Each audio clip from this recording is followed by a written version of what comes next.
This is the Harmonic Motion Podcast, a place where you, dear listener, can join with automotive aftermarket professionals as they delve into and discuss the matters which matter.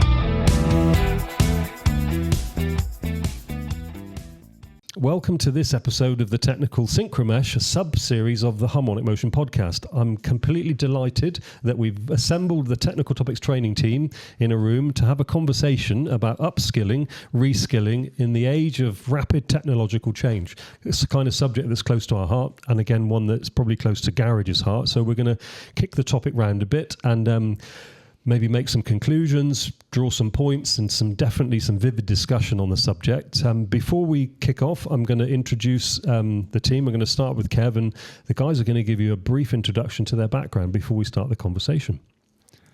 Okay. I'm Kevin, quite new to Technical Topics now. Been coming up part-time for the last 2 years, while still working in the garage, FRL in Dartmouth, where I've been for 38 years. Previous to that, I worked on light commercial vehicles. Started my life really in a farm workshop, working combines, tractors, everything. Did plant and a bit of commercial vehicles as well. And now I'm lucky enough to be here and loving it. Awesome, cool stuff. And so you're doing a couple of things with us, Kev, aren't you? You're doing training courses and you're deep into our secret project. Yeah, deep into the secret project that I can't mention yet. The Diagnostic Assistance, yeah, cool stuff. Thanks for that, Kev. Perfect. And next to Kevin, we have Jay.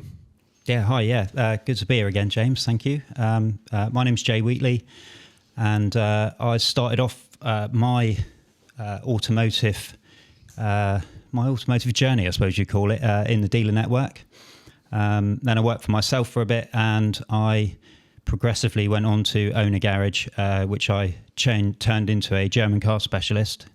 I then subsequently sold that, and now helping some garages out with some business mentoring and coaching. And also, like Kev, I'm lucky enough to be here as well at Technical Topics. So I currently front the front of house courses. It's a bit of a passion of mine. I am the front of house man, as you might call it, that's all what I do. I also do Volkswagen Otis course as well. So coming from a German car specialist, it's a bit of my background. So that's me, James. Cool, thanks, Jay. Thank you kindly. And then next to Jay, we've got Wilf. Hi, yeah, my name's Wilfred Goodman. Everybody knows me as Wilf. I've been in the trade for about 45 years now. Spent most of it in the dealer network. So I did 10 years with a local Peugeot dealer and 29 years with a local BMW dealer. Then I've done a little bit of time in some independents as well. I've been here about 4 years now and love every minute of it. It's very different, but good fun. I mainly deal with the EVs and ADAS and a bit of oscilloscope and the secret project. Yes, indeed. The secret. And a bit of technicianing as well. So. Yeah, definitely. Cool stuff. And then last but not least, we have Rob. Hi folks, Rob Drinkwater here. Been in the trade since not long after leaving college, really. Originally sort of background was computers and electronics, but came through into the motor trade. Always been playing about with cars and motorbikes all my life, really.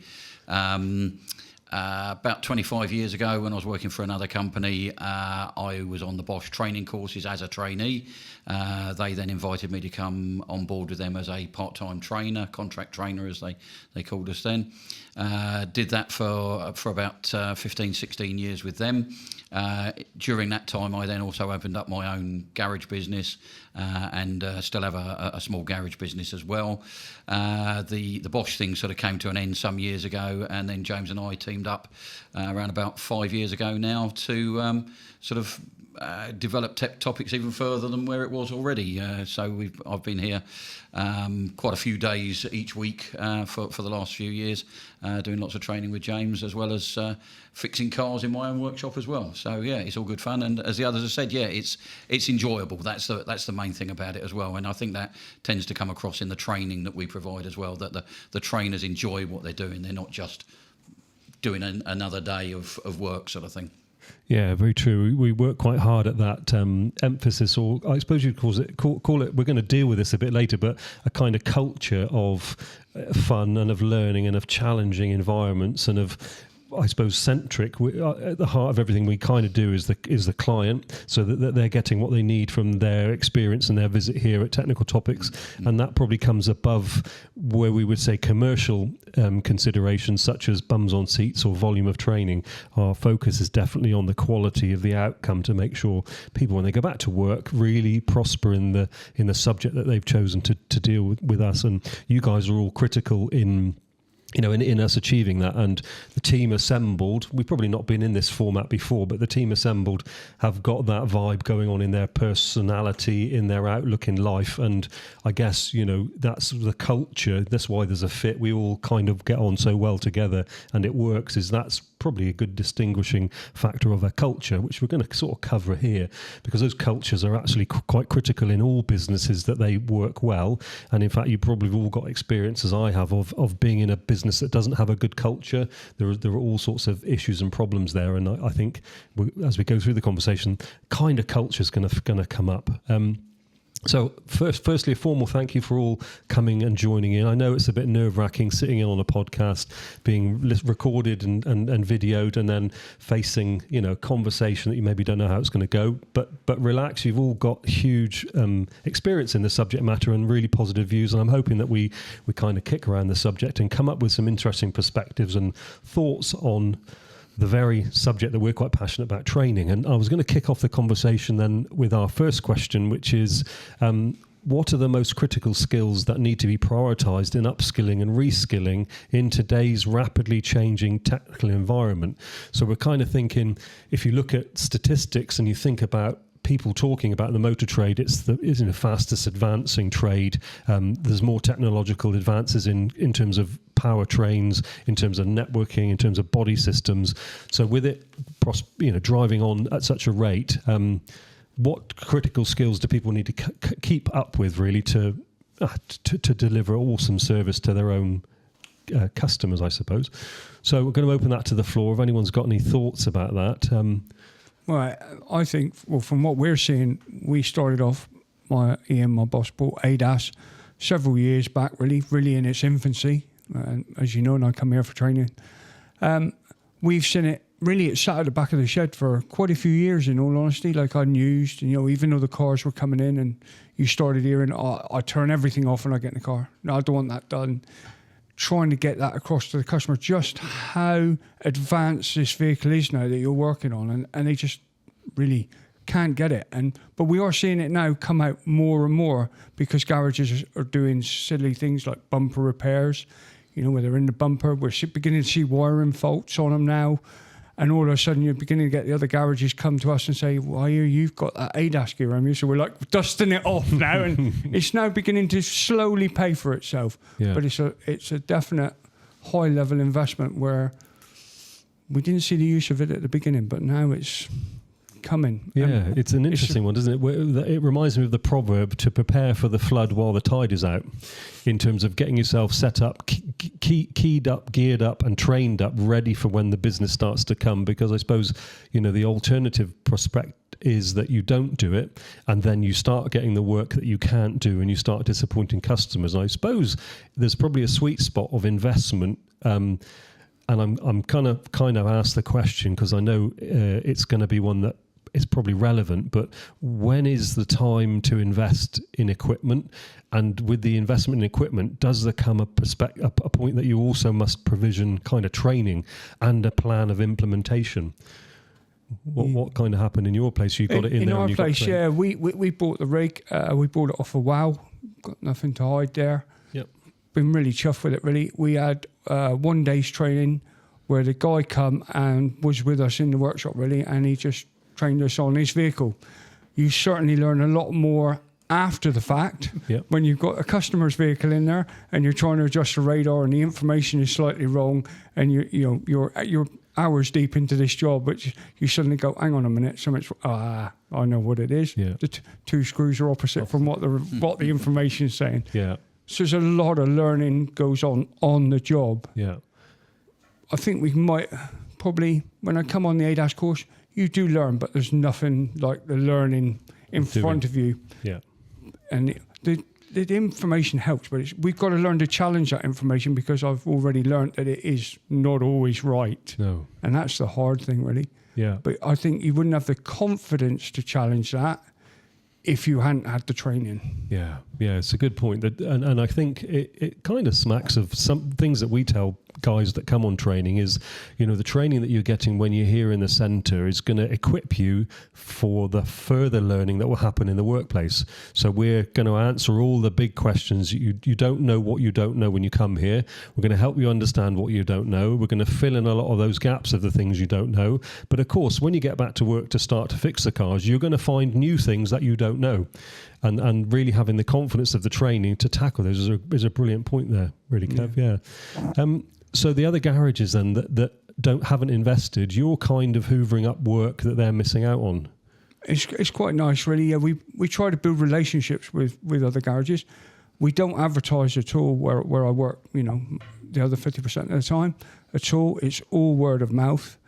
But you know what the trade's like, don't it? You bought a new toy, don't you? And you try and tell as many people as you can, really, to try and get the throughput. Yeah. In my mind, return on investment for us, for my boss, nothing to do with me.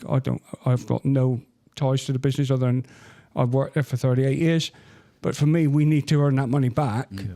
And there's going to come a sweet spot again where you're going to have to say, actually, now this rig probably isn't good enough for now. The next stage of the autonomous vehicles coming along with all the radars at the back, because maybe they don't do the bit that does the cone at the back of the bumper. Yep. So then you have to think, well, hang on, are we going to be 4 years down the road in a minute turning stuff away and thinking, hang on, we need to reinvest another £5,000-6,000. Yeah. So you really need to get it paid for, really, in honesty, rather than say, well, we can't do those no more, because everything you turn away is not always, what can I say? You'd want to be turning away the bad work, but not the good work, where you can earn some wedge. Yeah. And that's the bottom line, really. Yeah. And you kind of touched on an interesting point there about continuing investment. So where I think a lot of garages view a piece of equipment as the ultimate purchase. So I bought my ADAS rig and that is me done with ADAS, not kind of realizing that actually that's the first step in the onward investment, because as you start attracting those jobs in, you'll find the technology changes, outstrips your current base model. You need adaptions, you need accessories, you maybe need some other things, you might need further training. It can't really be viewed as a final adjustment. I've spent all my money on ADAS and now let it pay back. It's a kind of unraveling story, isn't it? It is. But the other quite nice thing is what we found is if you can do jobs that others can't do, you end up with customers because they've been to their garage, they've done it for years, and they've had trust in that garage, and then they come to you and they say, oh, well, they can't do this, or you've got a better diagnostic tool. We hear that quite often, like, oh, they've sent me over to you because you've got a better diagnostic tool.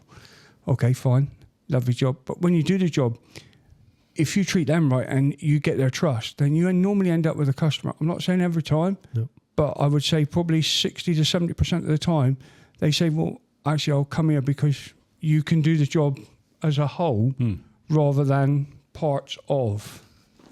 And we're finding that a lot. On the other hand, conversely, I will also say that we do outsource some stuff ourselves, like ECU programming, because the investment for us with such a diverse throughput of vehicles, there's nothing that really would say worth £10,000 or £12,000 of investment. So you've got to know when to say, even we can only go so far, but this is it. But luckily enough, our customers trust us, and I think that's the biggest thing in this game, is you need people's trust. Yeah. Because not all jobs go right. No. And that's where that trust comes in. Yeah, trust and relationship, I think, isn't it? Yeah, if you've got a good relationship built before you have to have that challenging conversation where the job hasn't gone well, or they trust in your confidence, they know you're investing. I think maybe car owners see an invested garage and realise the difference between that and their non-invested garage, and they're looking at their mode of transport and kind of going, am I really going to bring my valuable car that I love to this garage that maybe aren't go ahead. So differentiated. But again, driving work away from a non-invested garage and delivering it to a garage that's invested sort of supports the fact that your investment in staying current is driving your business onwards, and it's taking work from garages that don't invest. And I suppose in a perverse way, you could say by not investing in training and equipment, you're kind of eroding a garage that doesn't do it is eroding their business. It's not just staying still; it's actually driving it backwards because your customers are dropping off the back end, and they're probably your good customers with more modern cars that are willing to spend money to keep them roadworthy. Yeah, you could put it that way. In all honesty, it's a very good way of putting it. We find what we're finding is you normally get the nice car, and then you get the real personal car, which I consider to be the creme de la creme. When you get to work on the classic car, you can buy them a new car if you muck up. Yeah, you can never buy them that classic car. Yeah, that classic car to me is the gold dust. Yeah, when that comes through the door, you know you've won their trust. You know you've won their trust. Yeah, and that seems. I know it's a mile away from your technological thing, but for an old boy like me, when somebody comes in and trusts me with a Jag XK, that to me is the pinnacle. Then I think, you've won them over. This is an A-class customer. This one, he's there for good. You're going to get everything. Yeah, true. And it ends up with the father, kids, grandkids. Yeah. No, everything comes to you. That's where we're very lucky. Yeah, that's exactly what you need as a garage, because you need that, that ongoing business from all quarters. Could I just pick up on a couple of things that Kev said there? Interesting what you're saying about being an early adopter of a new facility by buying the equipment. I think that's the point at which you've got to go out and make hay while the sun shines as a business, to promote that, advertise it, get other garages bringing their vehicles to you to have that, to use that facility to provide that service. Because as we found, particularly with aircon, I think back to when aircon first in the early 2000s, we went from being, a couple of £100 for an aircon service to £50 for an aircon service, because once everybody had bought aircon machines, the bottom fell out of that market because it suddenly became too competitive. And all of a sudden, you went from really making some good money out of aircon to making mediocre money out of aircon. And probably ADAS is going to go somewhere the same, that once every garage latches onto it and is doing it, we'll end up with the undercutting coming in, and all of a sudden you're making you make money, but you won't get the return on your investment so quickly. You won't pay for the equipment so quickly, and that then sort of almost makes a bit of a mockery of it, because everybody's trying to give it away. It becomes a bit like the MOTs, where you've got people undercutting each other. I think to my mind, if you've got a group of garages in an area, I would like to see us all work together. Absolutely. So if one buys the ADAS rake, why does the other 4 or 5 or 6 need to? We'll just use him. But then they've probably got a service that you haven't got. I've got a very good guy who we use for doing all our ECU programming. Jason, who the man is just master at it. Why would you try and emulate what he is fantastic at when you can use him, which keeps Jason in business, keeps us in business, and we build a relationship and we both grow. Yeah, no point being jack of all trades. Pick your areas you're going to concentrate on, and as you say, work with other garages. So that I think, again, garages need to be not afraid of outsourcing to specialists certain things, whilst specialising in other things themselves, and that makes perfect sense. Within a particular area, to spread the love around a little bit and make it so that different garages have different specialities, and you can all draw on that specialism then, which makes perfect sense. Yeah, it does. Yeah, does. Don't keep reinventing the wheel. Those collaborations and relationships can be hugely positive, and everyone's winning.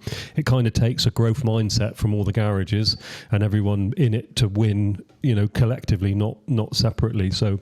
But I think like-minded garages that are sharing resources or, coexisting with complementary skill sets kind of works is probably the ultimate in an area, if that can happen, if you can get over the competition.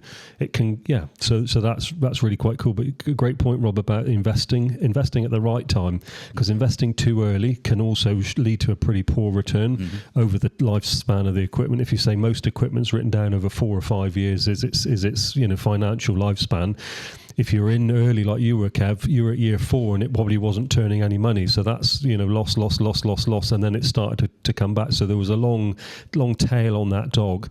But again, if you leave it another couple of years, garages that go, we're going to do that, are actually in the other end then. So the market is kind of become commoditized. They're then, struggling to get their payback and their return on investment. So there is definitely a sweet spot. And I suppose that's a little bit of the business owner having an idea of the market, of the equipment. And probably goes down to, is there a deliberate plan in the business to execute against these opportunities, or as I think we might have a coming together of understanding. They see the special deal leaflet coming from the parts vendors and something big and shiny's on the front cover, and they go, I've always wanted one of those, I've got some money in my budget, I'm going for it, I'm going to have one. Kind of without the master plan. And Kev, you cited there a little bit about marketing, a little bit about knowledge and awareness, a little bit about training, and a little bit about the right customer base to make that kind of stuff work. What do we think about investment decisions about equipment, which sort of bundle together training and marketing and a business plan? How should garages start to think about that? I think, if I can, I think understanding your business is a really important one here. There are lots of shiny leaflets, as you say, that come through the door, and some garages are lucky enough to have some money that they want to spend, and they'll buy that bit of equipment while it's cheap. The problem is understanding whether you can sell that. Bit like the ADAS rig, is it going to take 4 or 5 years to pay back? Certainly from my history, having a German car specialist, all of my training ideas that I wanted to send people on, all of the equipment that I was going to buy was for the German car market. There's no point in me buying anything else. So I could sort of filter a lot of things, and it's quite easy if you're a specialist. If you're a diagnostic specialist, you can do the same thing. But understanding your business and understanding what you want to get into and how you want to sell that to your customers is key here, not just buying stuff to sit in the corner, and have a plan of what you're going to do with it as well. What am I going to do with this thing once I've bought it? What am I going to charge for it? Have I got the customers for it? If I don't have any customers with radars on their cars, then there's not really much point in me having ADAS. So, we've really got to think about that. I'll give you an example when. So I'd morphed the business to a German car specialist. The i3 was already out and running, but I didn't see any. I just didn't see any i3s. And then the electric car market really started to ramp up. Volkswagen announced that they were going to bring out the ID range. That was going to happen. It wasn't quite there yet. I started to see more i3s. People were jumping into it with the changes of the rules in London. You know all about this, Rob. And so I was starting to see those cars. So at that point, I decided to get trained in EV and actually start advertising that. I got an i3 loan car, and I started seeing more and more of these cars. But it's about understanding your market, and this is when I start doing training for EV. This is when I go and get a loan car that's an electric car that stands me out from other independents. So understanding your business, understanding your why, I suppose, is the is the quick answer to that one. But that would be the one thing I would say to anyone who's listening at the moment, is that just make sure that you understand why you're buying it and what skills you need in the future. Look at the changes in the vehicles that are coming up and decide whether they're relevant to your business or not. Or is there somebody near you with an ADAS rig that can do it for you, and do you need to be spending and focusing your time there? Yeah, it's a really interesting one. I think when I think about those things, I think there are probably 3 key things. So if we take the decision and say business owners going to decide when the kind of the environment, the market of technology or cars is there, I think there are 3 things probably we need to think about. One is, do you have the facility to deliver that service in your existing garage? So we could talk about air conditioning or wheel alignment or ADAS, and go, right, do you have the landscape? Do you have the square footage? Do you have the resources inside to do it? Second one then, I think often is the market. Do you have the car base and the clients that want that? And the third one is, do you have the people in the business to do it? And that's, okay, I'm going to talk technical and also then your front of house, so who are proposing these services and selling them to your customer base. And not only that, in terms of the people, if we go back to the market, do you have a marketing plan? So if you don't have the right people, the right clients, do you have a proactive plan that is driving that service because you know it's the right thing and you know your clients are going to need it? Are you making them aware of that? Because I, personally, having a bit of a passion for marketing, I see a lot of garage businesses not marketing their services, and I think then they wonder kind of why the word of mouth thing's really quite cool, Kev, that you mentioned. That word of mouth with other traders has driven that business on. But I bet if you said to your customer base, do you realise that FRL have got this all singing, all dancing, very necessary piece of equipment for the high-tech vehicles that are on the road today? Your penetration, the feedback would be low single digits, even realise you had it. And they're probably the only ones that have had those clients are the ones that probably had the service. So I think those three key elements have to be in place. But the business decision-making is, and that's a bit of a leadership thing, I suppose, Jay, isn't it? The leadership in the business to have a plan and then execute. Yeah. You need to be able to assess what equipment or what training you need, but actually bringing all of the staff with you and making customers aware of the fact that you've got this new kit. I've seen it time and time again where business owners will go out, and this is, I've done it, right? So it's not, I'm not putting myself on a pedestal here, but I've been out and I've bought that kit and I'm going to use it. And I've wanted this kit. I've been to Automechanica and I've signed up and I've done it.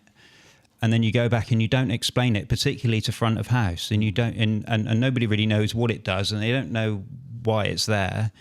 And even if it's a diagnostic tool that you're using, and now you want to carry out repair. Let's take DPF cleaning for an example. Yeah, good one.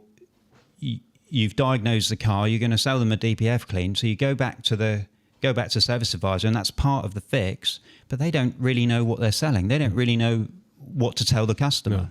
No. It's just this bit of kit that's been stuck in the corner, and somebody's going to use it, and it's magically going to fix your car. And we're into the realms of witchcraft again. The customers don't understand what you're doing to fix their car, and it's even worse when the staff don't.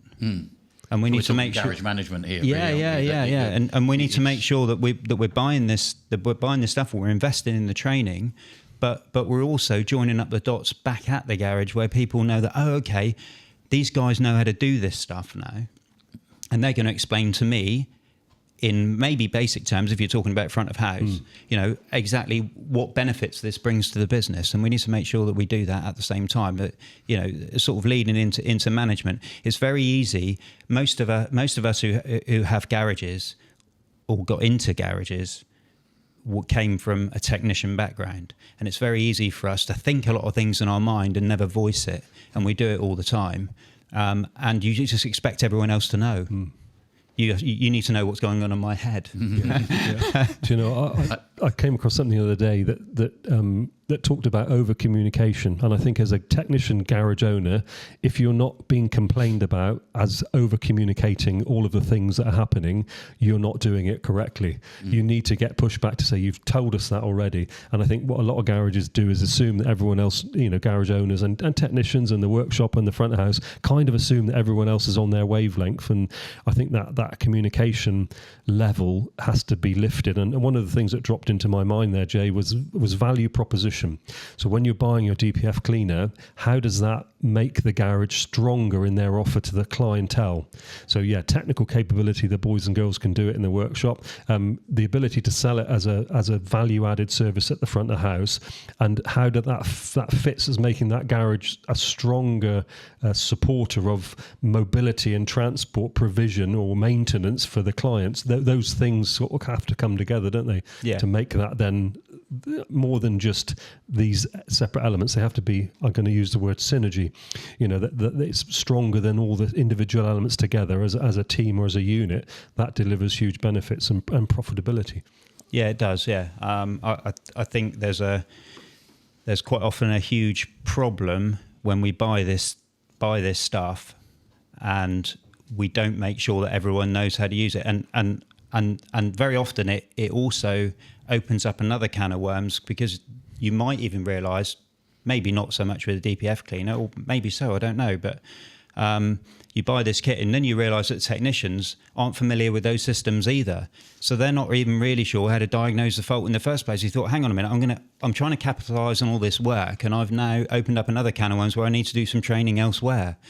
And it sort of takes some thought really up front, rather than just deciding that's what I'm going to do, and those are the bits that I'm going to buy, and I'm going to open up this market in the area that I live, without thinking about the staff that you've got and how you're going to actually how you're going to do that within your own garage. Yeah, no, really good point. So I was going to say, just one thing that dropped into my mind there, Kev, and probably directing at Rob based on his background. Okay, equipment provision. So you supply as a company, the supplier of equipment drops the equipment, and it comes with free training. So a couple of things I'd like to probe on a little bit. Okay, one is the free training bit, thinking about garages that are taking up the free training or not, and why, what goes on around that. And the second one is with the free training, poor Joe goes on the free training and is expected maybe to cascade that back when he comes back to the business for everybody else. And so you've got a very strong business unit manager that's made an investment decision because he spots the market being awesome. He makes the investment decision in the gear. He takes the free training, and does it work from that moment on? And Rob, your experience of kind of free training with equipment. I mean, I'll just elaborate there. Some years ago, I was working for one of the major equipment suppliers in the country. Mainly diagnostic equipment, aircon equipment, MOT bays, and that kind of stuff. And amongst all the millions of other things I've done in our trade, and it is quite interesting because most of the bits of equipment we sold had training. Normally, we weren't the kind of supplier that would just sort of rock up with a few boxes and say, "There you go, crack on with it." We would actually supply it fully loaded, all the software running, all the licenses up and running, and everything done. And then we'd look to sort of provide maybe half a day of training on site to get them at least started with the piece of equipment first of all, and then to move into perhaps some formal training for them after that as well, if they were prepared to do that. And one of the things I have to say, that some garages were absolutely brilliant and would afford you all the time in the world. They'd sort of happily spend half a day with you, get as many of the folk in the workshop as they could muster to come and have some training on that particular piece of equipment. And that was really good. But there were other garages that were kind of, I've booked a load of work in now. We can't really do much training now. And the training would either be non-existent, or if you tried to do it, pretty ineffectual, because the garage owner or the guys and girls that were having the training at the time were constantly being pulled away to do other things in the workshop, as inevitably happens. So they kind of wouldn't make time for that bit of training that probably is the most important bit of training they're going to have on that piece of equipment, because it's the get you going training that they're trying to get into them at that point, because that's the point at which they're going to start really learning about using that machine. And as I say, that was always a bit sketchy. And then the other thing you'd find, even if there was a training course, maybe a 1 or 2 day training course that was a flyaway thing, they'd have to actually leave the workshop and come on a formal training course for it. Some of them used to take it up and get the best from it. But again, other garages were kind of, I can't afford the time, can't spare somebody away from the workshop for a couple of days. So they've just made that investment, which, certainly back then when, perhaps a Bosch KTS 670 was a £6,000 piece of equipment. They'd be spending that kind of money on a piece of equipment and then not bothering to get the training on it. And so many bits of kit out there are not self-explanatory, and so they never got to see half of it.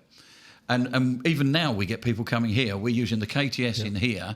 We're using all not only the diagnostics but the technical information bit of it, and they're going, "Oh, does mine do that? Does mine do that? Does mine do that? Yeah, yours does do that." And then they're like, wow, I never knew it had all that stuff on it. Yeah. Because you didn't do the training. Yeah, bonkers, isn't it? Almost risking the benefit of that investment for the sake of sinking the ship for a ha'porth of tar is a very good and old saying. You couldn't spend the time to maximise your utilisation of that resource, and that's a business decision. Somebody in the business has decided not to send the technician on the training because of that day's worth of work that's booked in. What's that costing that garage over the lifespan of that equipment?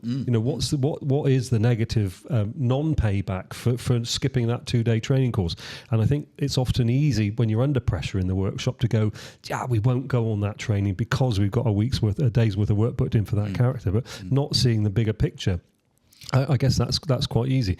I think if you've got to pay for additional training or pay for more people to do that training course, that pays dividends, many times over as well, because what's the point of having only one person that can use that piece of equipment effectively? Yeah. Because at the moment they're on holiday, maternity leave, paternity leave, whatever they're on, you've now lost that facility effectively. You're back down to the people who can only use it very basically, or perhaps not at all. Not at all. And the unit stays unused while they're away. So if they're away for 2 weeks, it doesn't get utilised for that period of time because nobody else kind of really knows.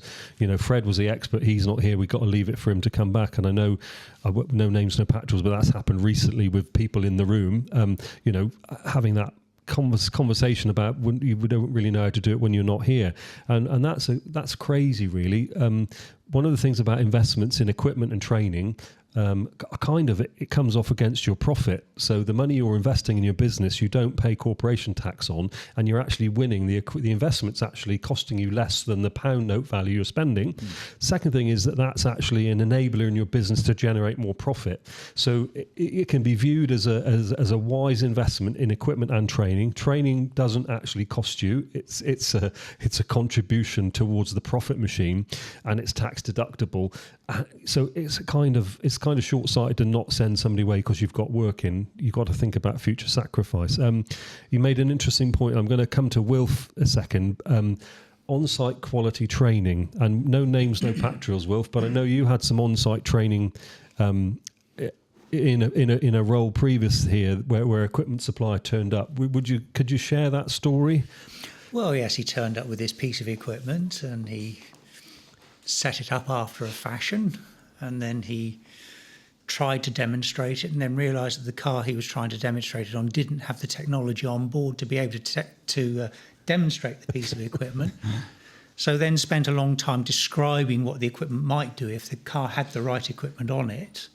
Then he realised that the equipment he bought with him didn't have the right software on it to do the job either.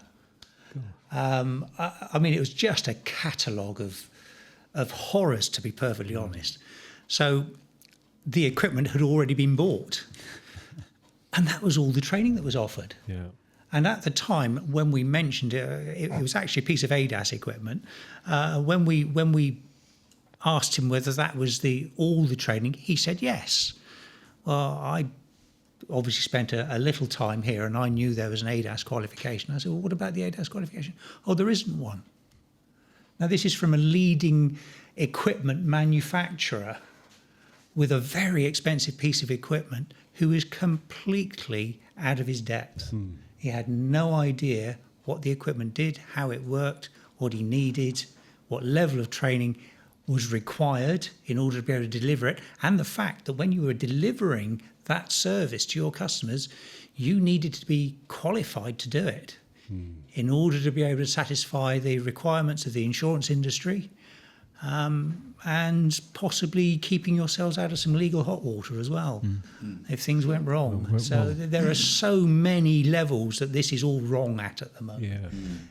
Kind of free. And I think that some of those businesses, and we can't say all equipment businesses are measured by the same thing, but having been on the other side of the fence, I spent a number of years with an equipment manufacturer as part of the internal team.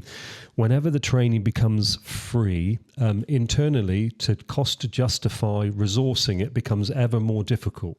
So when you've got a paid for training course, actually that's a profit center, and internally to that equipment company, it derives profit, and therefore it's worth investing in. Somebody clever in marketing decides to make the training free because that's a value proposition to garages, and you get free training. But then what happens is, and I think this is what happened in that case, there is no money to resource it with a proper trainer. There is no money to train the trainer properly, and it ends up being a sales guy is shoehorned into going and showing the equipment and box ticking it as kind of training. Well, it's not. It's a delivery. It's this is how you assemble this. And what happens in that case, Wilf, is exactly what you described. And that kind of comes from the free training bit. Now, as a garage, I know in that case, the garage that you were in put time aside. They took guys off the tools. You'd shut the business essentially for that period of training, Yeah.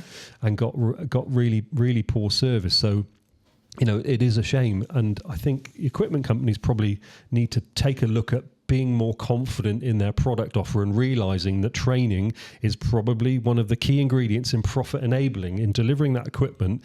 By delivering properly costed, high quality training, the garage will utilize that equipment more so and will derive more profit and therefore more value. And I think the whole free training thing is bonkers.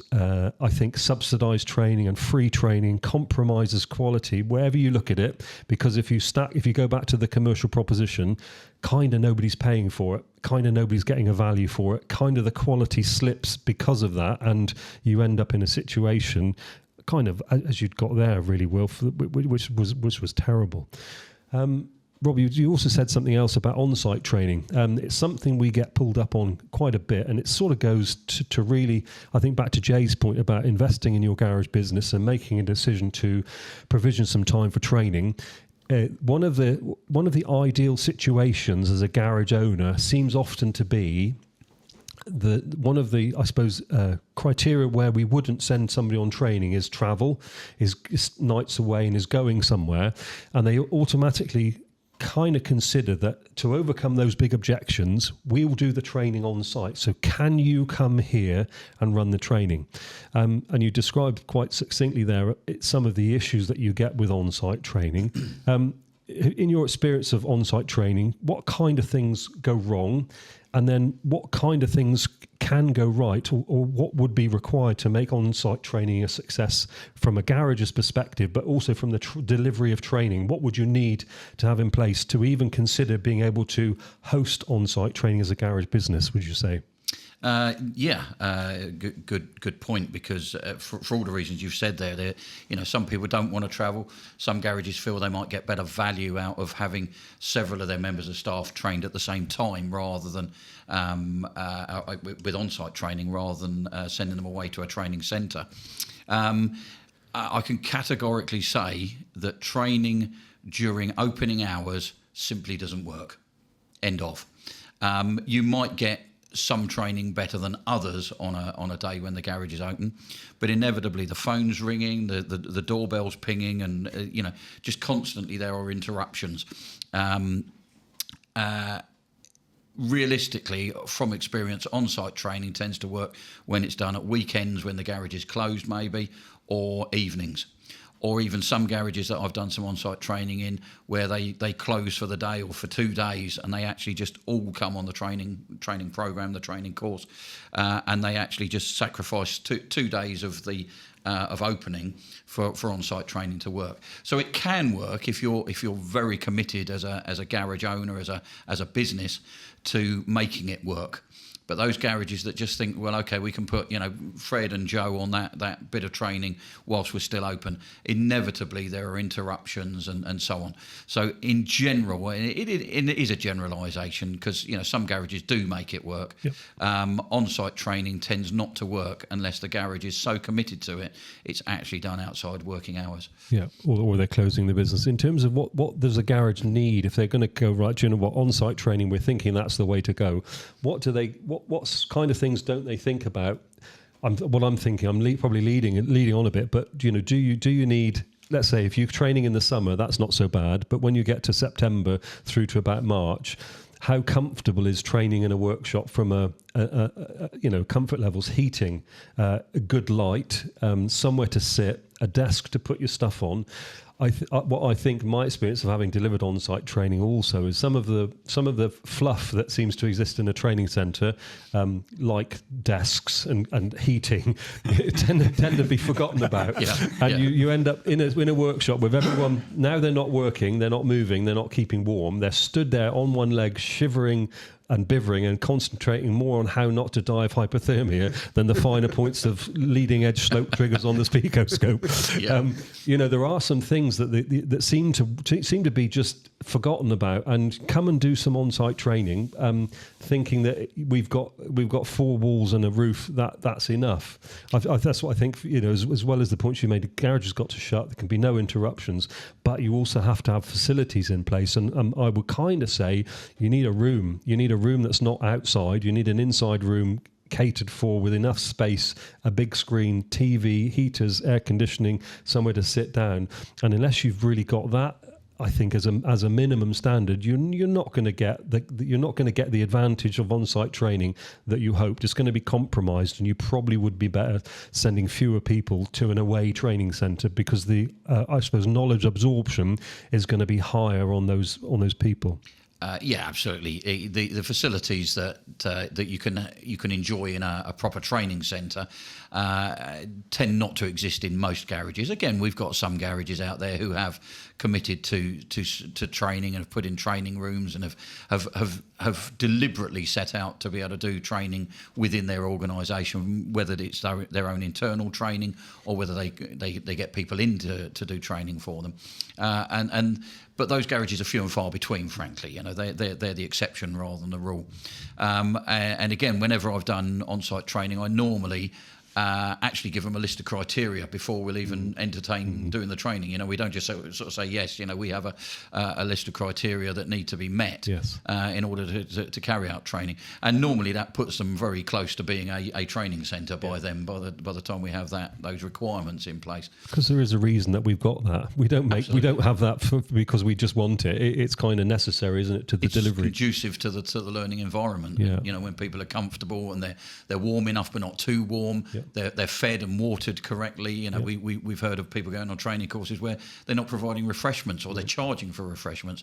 They're not providing lunches and so on. And it's all stuff that you might consider is the fluff, as you put it, but it's not. It's all conducive to a good learning environment, and making sure people are well fed and well watered during the day makes it so as they're more alert and they're more likely to learn. If you haven't got those facilities in that training environment, whether it's on site or in a training centre, the learning environment isn't good enough. It's as simple as that. We won't get the best from the training. I think of the learning environment as is enabling the candidate to worry about nothing else, to have nothing on their mind other than training, and all of the fluff that we provide in terms of a training environment enables that. You're focused then on the training. If there's anything out of kilter, the attention level on the subject matter reduces, and the effectiveness of the training also declines, and it ends up being a kind of self-defeating objective that they're worried about cold, they're worried about hunger, they're worried about being interrupted, they're being interrupted. All of this stuff just makes it kind of pointless. But you've had the tick box. And what tends to happen then is the guys can be pilloried. You had the on-site training. They came and did some training. Why don't you still understand it? Because we forgot we were freezing cold and we all needed to use the toilet, and there was nowhere to put our books, and we couldn't sit down, and we couldn't really hear because Joe was going off the air gun. All that kind of disappears, and people go, "Oh, on-site training, that company were rubbish, or that service was no good." And actually, it's an environmental problem. Yeah, absolutely. Yeah. Yeah, I've actually done this, James. So many a moon ago, I organised some Porsche training at the garage, and we closed the place. And it was the last time I ever did it. There was nothing really wrong with the ability of the guys that came to teach it. I won't mention any names, but it was, and we provided the car, but it was too much of a comfort zone for the staff, I have to say, even though it wasn't comfortable, because it was just in a workshop, exactly what you said. There's no heating, there's no cooling, it's all that kind of thing. But there was their mindset wasn't there because they were at work, but it was almost like a day off. Right. I'm just, we're not working today, so we'll just sit here and listen to this guy. And we went through the motions and we did the course, and it was useful in some ways, but it wasn't as good as sending somebody somewhere else where they're outside of that environment. And if we look at front of house courses, when people are here on that, it's the amount that they can learn from other garages as well is unbelievable. Yes. You know, the conversations that we have when they're talking to people they suffer from that as well. They're doing that as well. It's a really good thing to see. Do you know, Suddenly Jay, realise they're not those alone. courses. Yeah, let me jump in there. I term that the gene pool of ideology is widened because you're now in a room with other people that have got very different experiences, but a commonality of being in that role. And that's one of the things of coming to a centre that I'm sure people that are booking training it doesn't enter their consciousness. I think that and the shared experiences over tea break and lunchtime and the conversations that go on outside of the formal training kind of make your training about 150% effective. Not, given the subject material and the knowledge transfer, this stuff around the outside of being commonly together in an environment that's not work with others over a period of a couple of days really, as you said, ramps up the knowledge transfer and the commonality of challenges, and they're kind of coming up with solutions themselves, aren't they? Yeah, they are. Yeah. And it's just it takes them out of that work environment. As I say to people when they're here, we're in these four walls, stay in these four walls, and it gives them a nice opportunity to actually talk about stuff that maybe they can't talk about at work sometimes, which, we all have those things and actually solve some problems. Yeah. And actually get problems solved for you in particular. I know certainly the training here at Tech Topics, which is why I really enjoy teaching here, is that we can morph a course depending on who's sat in the room at the time or who's in the workshop at the time. And I know that everybody here does that. And you can't necessarily do that on site. You certainly can't do it online. It's not possible to do that. So so it's a good experience to get people out of their comfort zone and out of their environment. Sometimes it's difficult, but I've also found that when people have been once, they'll go again. It's breaking that mould, isn't it? Yeah, because they understand what it's like, and I met all these great people and I'm still in touch with them. And, and when you get people back who have done a course before and they're on the same course as somebody else that they've met before, the sort of the familiarity of being on a course again on somebody that if we think about the amount of people that we've met over the years just through training, it'd be unbelievable, wouldn't it? Yeah. I couldn't count. I couldn't count how many people I've met on training. Thousands I've met over the years, and still good friends with lots of them, which is really nice as well. People who've been on regular training become friends then as well within the trade, which is fantastic. I know, Kev, you've got a saying about the network. I feel I'm a late comer to this network thing. In all honesty, just turning the golden age and everything. Yeah. You're in really moving and coming here is really taught me the power of a network, because I see the guys come here, they come on the training course. You're changing their lives from some of the feedback that I've seen and had myself, and made me feel, did I really do that for that person? Did I just consider myself just a normal technician, a normal Joe, way below you guys. But when you get this feedback and people say, oh, you changed my life. Oh, that course was amazing. I feel so much more confident. And then you see them, they're all in a network. I notice everybody who comes here seems to join forces and they make their own little network. And then you see it come up on your phone, don't you? And they're chit-chatting, they've got a problem here and a problem there.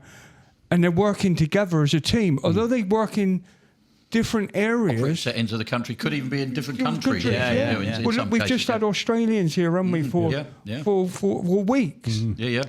I mean, to me, from a country bumpkin boy that I be, that's incredible to think that we're touching the world. I've trained a couple of Australian guys, and they've been in your courses, and they've been in yours, and Wilf's. And they're not the only ones that come and travel this massive distance to come here. And suddenly you're talking to people from outside of the country, and you make friends and build. And it's circles. interesting to get a perspective actually from them as well, because as Kev said, we had a couple of guys in from Oz just recently. And to get a perspective of the industry in their country being so very different to ours, in a vast country as well. seeing different sort of vehicles to us and different sorts of problems as well. So it was very interesting. You know, I learned from them as well, as I always do. Whenever I'm doing a course, I learn from other people. And it was interesting to get a bit of perspective from them.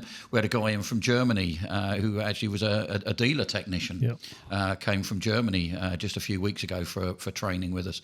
And again, to get a perspective of the German industry being a bit different to the UK industry was interesting. Well, with you working within the VAG group, isn't it? You said that their training is very different to this. It's very focused, obviously, with their product, and he wanted something beyond that, if you like, and came to us for more sort of open, general, independent market training.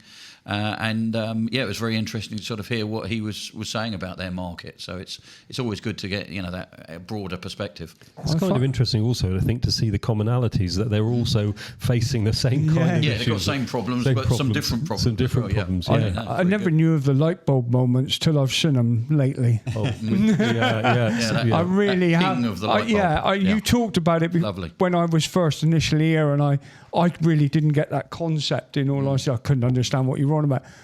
Now doing a bit more training, you suddenly see there's a flick in the group. Yeah. Or in the candidate. In the candidate or the group. There's like a tipping point where you're almost pushing water uphill, and then suddenly it's like somebody opens the sluice gate and it's all rushing away, and it's right on like. Do you know, I liken the phrase of turning the frown upside down, where they're sort of really struggling with the concept and can't get it, and you explain it, and that's one of the roles. I'm going to go back to cascade training, but I'm going to, as a role as a professional trainer, our jobs probably are to explain some concepts and principles in a multitude of different ways, because we understand that individuals learn in different ways. So somebody might be a visual learner that you need to show them. Some might prefer audible to hear it. Some might be verbal and want to talk about it, or you might have a blend. And so our job and skill really is to understand the learning style of the individuals and to adapt our material to make sure that we hit those light bulb moments. Through the delivery of the course, isn't it? I've never yet done a course that's run the same at any one time so far. Oh, so the same course run different times. They're all different, aren't they? It runs different, because like you said about blending with these in the class. I've been doing this for 25 years, James longer, and I can honestly say I've never taught two courses identical twice, because quite simply, you tailor it to the group of people that you've got on the course, and it will always be slightly different from one to the next, and that's important, because otherwise it's just a lecture. Yeah. It's just a lecture, or it could be just online training that is not adaptable to the cohort of people that you've got. And just going back to Kev's sort of excitement at seeing it changing people's lives, I still get a buzz from people coming back to me, and I have to say I get it more so with Tech Topics than anywhere that I've taught before, probably because of the level that we're teaching at and the more holistic approach, which we'll talk about, I'm sure, a bit later, that we have here. But people coming back to me and saying that not only have we changed their lives from a technical point of view, but they're going home and they are they're calmer at home than they were, even to the extent that their other halves have said to them, you've changed since being on those training courses, because they're better at their job at work. They're not taking problems home with them. Because they're not taking problems home with them, then they've got a better home life. So if we're changing not only their work life, but we're changing their home life as well, then as far as I'm concerned, that's job done, because we've made a positive impact, not just to their technical knowledge, but to their lifestyle as well. And to me, that's absolutely fantastic to be able to do that. It makes the hairs on the back of my neck stand up with the buzz I get from that, frankly. I think the word come back there, Rob, like you said, to use the word that's been used on me a lot. It's a mindset thing.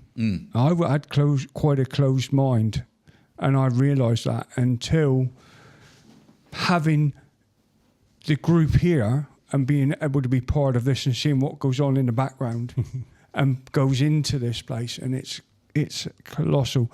But also from the camaraderie of the other guys, that they're sharing their problems with you, and like you said, you realise that we don't know everything. Of course not. And these guys sometimes come up with problems that we haven't seen, and other times other guys are coming up and me are saying, oh, last week in work I had this problem with such and such. Somebody goes, oh, that's common, that is. We've seen hundreds of them where I work because we're the specialist on them. Yeah. And you go, wow. It's that sharing. And I think you have to be open to learning from them as much as they learn from you. You do, exactly. I was going to pick up on a point that Rob got there because, again, a misnomer, maybe as a garage owner or manager that's thinking about spending money on training, often the focus of the owner of the business is training is about knowledge. So you don't know something, you go away somewhere and then you'll know it. And I would counter that and say, no, the training that we do here, tapping into what Rob said about holistic, training is about people, and as Kez said, it's about mindset. And so if you can, we deal with the people, we deal with their issues and their problems and their blockages in their mindsets and processes, and we help adjust that. And going back to what Jay said, I call it training therapy. They're coming here for training therapy, right? Therapy, as in therapeutic, as in discussing, as in the communication is different, and it helps to modify internal attitudes. It helps to put problems into perspective. It helps to challenge their closed mindset way of thinking of it. And I'll throw a phrase out there towards Wilf here: comfortably uncomfortable. Comfortably uncomfortable. Yes, yes, that's definitely a feature of being here. You think you're almost there. Yes, I've got it, and then they just move the boundary a little bit further. Yeah, no, comfortably uncomfortable is a really good way of learning as well. It opened my eyes to a lot of things here.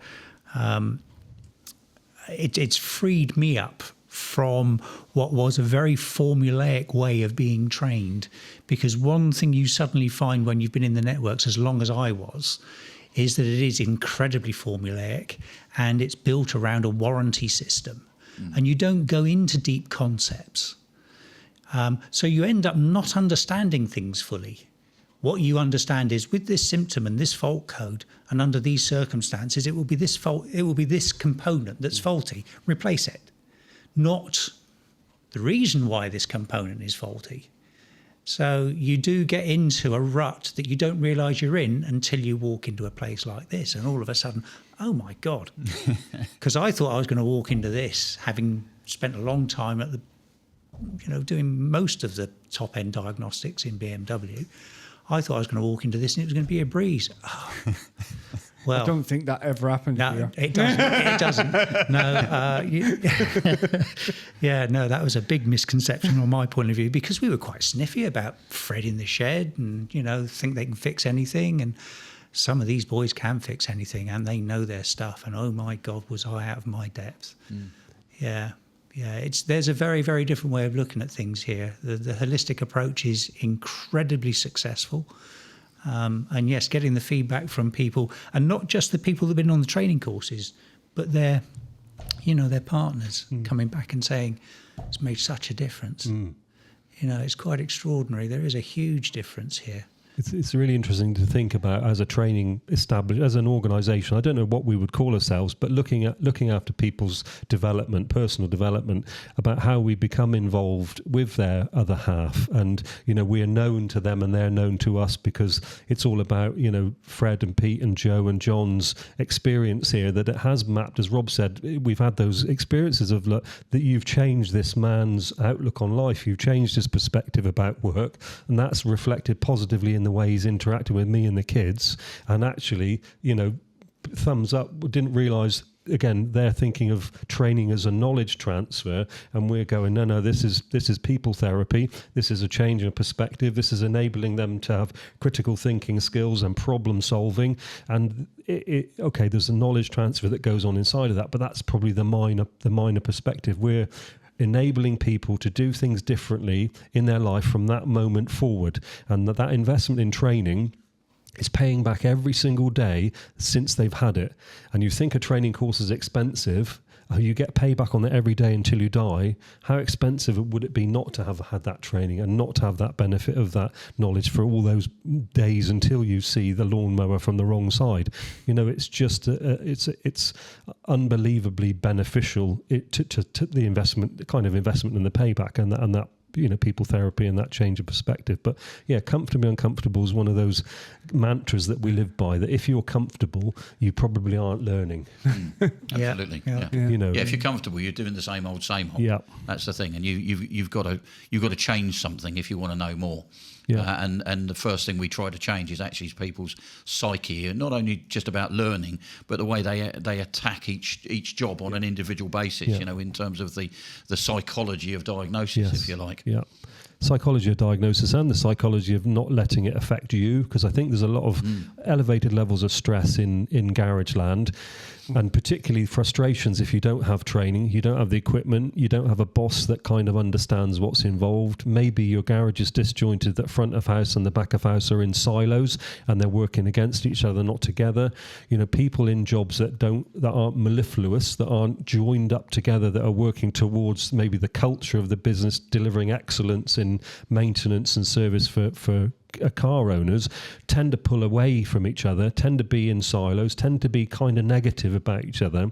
And I suppose the culture that we've got here is trying to get those guys and teams to work together as a synergistic business, and really lifting the whole place up, making it more effective, and therefore reducing the level of, I'm going to call them man-made or woman-made problems, by understanding each other and understanding each other's roles, and enabling the customer journey through that business to be an awesome experience, to get repeat business and to have a profitable interaction with that client, and everyone to smash their jobs and feel satisfied at the end of it. And that's kind of what we're aiming for.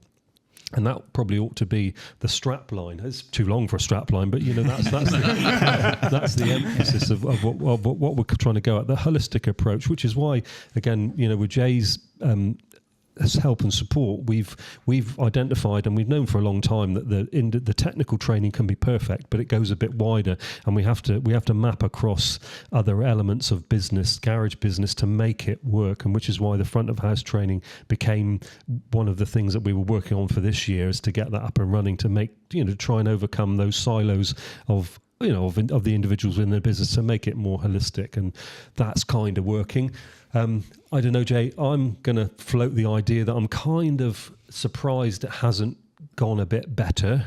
And I'm kind of not surprised at the same time, because if I take the garage owner's perspective about what technical training is about, knowledge for that person, front of house training is definitely more about the people aspect of people. There is a knowledge element to it, but what would you say, what garage owners missing when they look at front of house training and they sort of tut and they roll their eyes, and then they think, I can't spare that person from the workshop?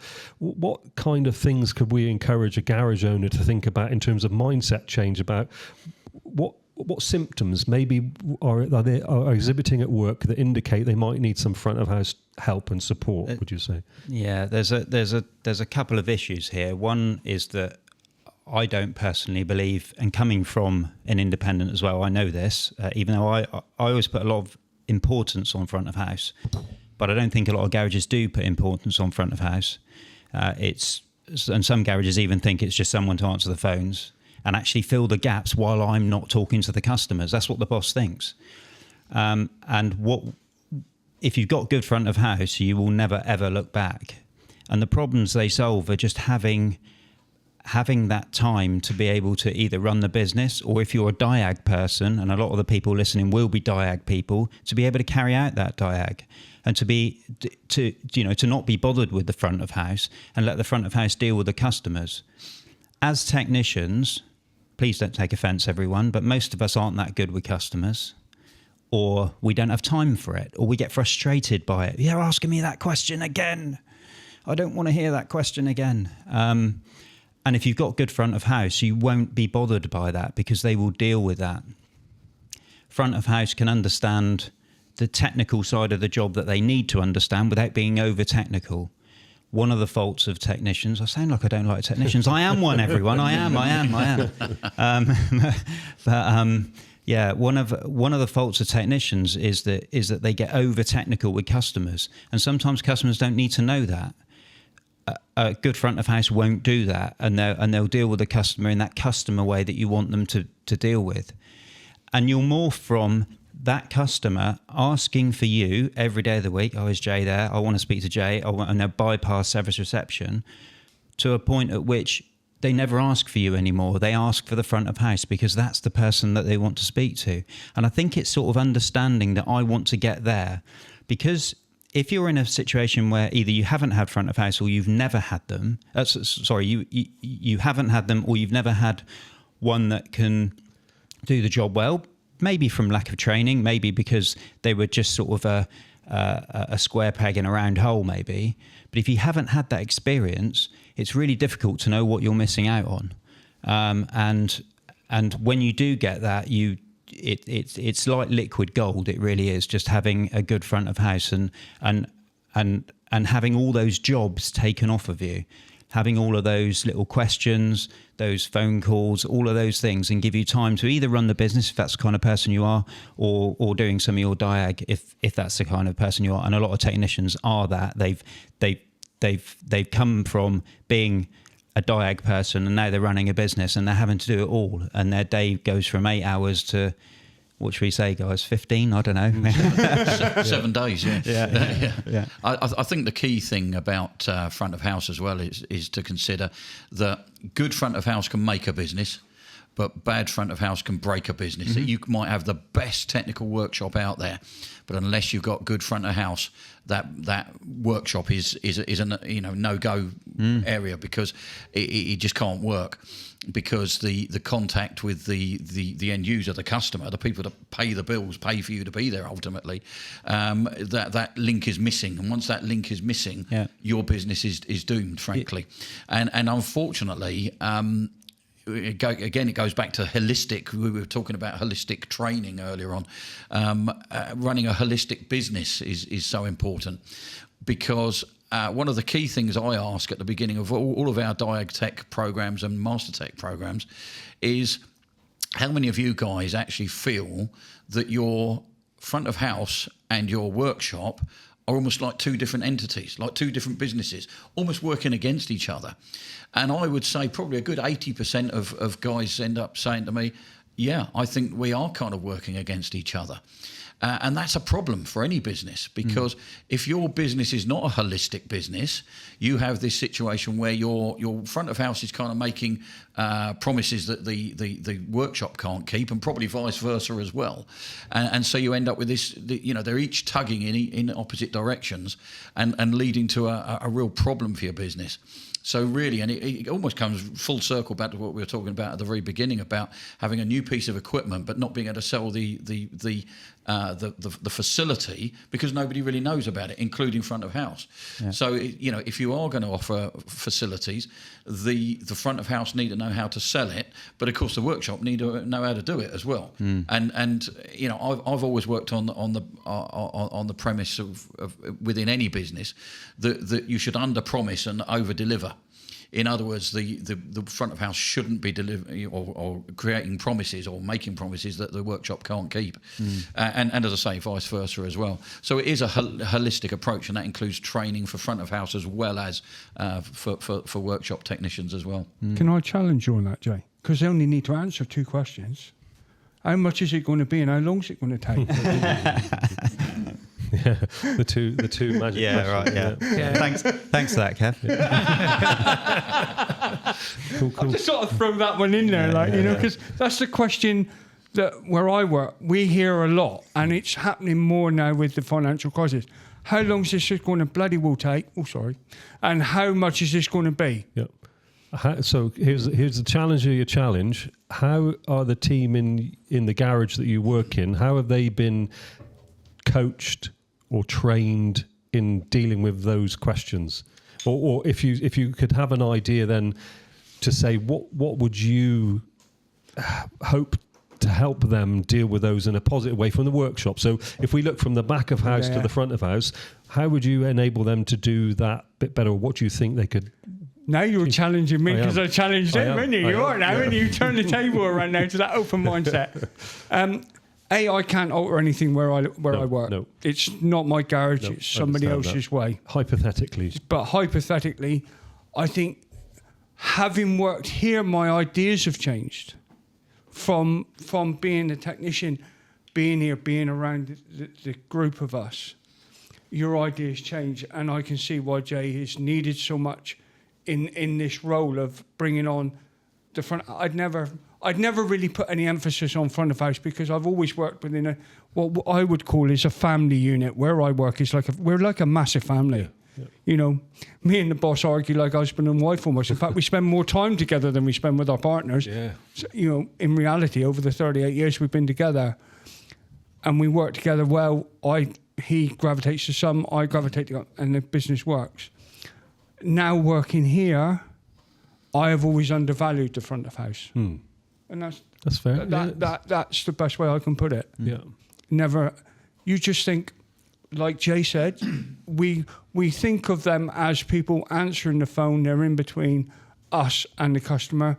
We tell them something, and then we forget to put something on the job card that we should have advised that we didn't advise, and then vice versa and conversely.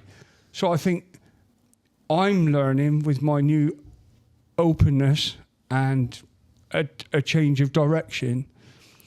We need to put more emphasis on the people at the front, because I know what I'm doing, and I know how to technically. We also have to judge our customers here, because I've got some customers that are radar engineers, and when I'm doing a job electrically, they will come and stand beside me and chit chat away, and they're talking, and they know more than me about the length of wire that I'm working on in reality, and they're teaching me stuff. So we have to. This is where customer grading comes in, and knowing your customer. But we've got a very small demographic area that we draw from, so we probably know everybody. You know, they can walk into our workshop. They can stand beside me while I'm doing something. Yeah. But it is a question that we hear a lot. Is, without being rude, you hear them when you're in there picking up the job card. Well, how much is this going to be this time? Yeah. And how long is this going to take? Yeah. Well, how long's a piece of string, really? But that's probably not the right answer, is it? Well, no, and I suppose there are elements to the front of house training that is about delivering news that is not going to be positively received in a positive manner. No. And trying to, there's a lot of psychology, I suppose, kind of in the way that you're enabling the front of house to deal with those challenging questions. And imagine, I often think, how would my life be if that's what I was facing for 8 hours a day, 5 days a week? And when we think about putting ourselves into the other person's shoes, I would want to feel that I'd got training that enabled me to deal with those challenging questions positively, that gave a positive outcome to the client, and that also supported the business in their mission to develop and to do that work profitably. I kind of think that is, from the question that we started with Jay is about, how do we identify the skills gap? How does a garage manager or garage owner know that they need to train the front of house? I would be so bold as to say if they've never had training, then they need training for even just for small things that might be done differently. If you have never had a front of house and your garage can support that as an extra wage, that's going to be probably the most significant uplift in profitability. It's going to be front of house is your next role. And I would think a small garage, I think we talked about it before, Jay, a small garage going from 1 tech to 2 techs, the next hire is a front of house. Yep. It's not 3 techs. Yeah. And kind of, if you're in that position as a garage owner listening to this, if there are 2 of you, your next hire probably going to be front of house in terms of delivering the most benefit to your endeavor as a business and profitability, and to get some relevant training. Identifying skills gaps is an interesting one, but I'm going to float this now generally to technical and so garage business roles. How can garages understand that the person requires some training? What sort of stuff would indicate to a garage owner that there's a training need? So without doing formal training needs analysis, I know the HR folk that listen to this would talk about formal training needs analysis and skills gaps, but practically, how can a garage man or woman identify in their teams that there's some things that need to tweak, and how can they select? So I used to instigate a weekly meeting, a quick weekly meeting at the end of the week, just to have a chat and talk about good reviews, hopefully not bad ones, but they happen.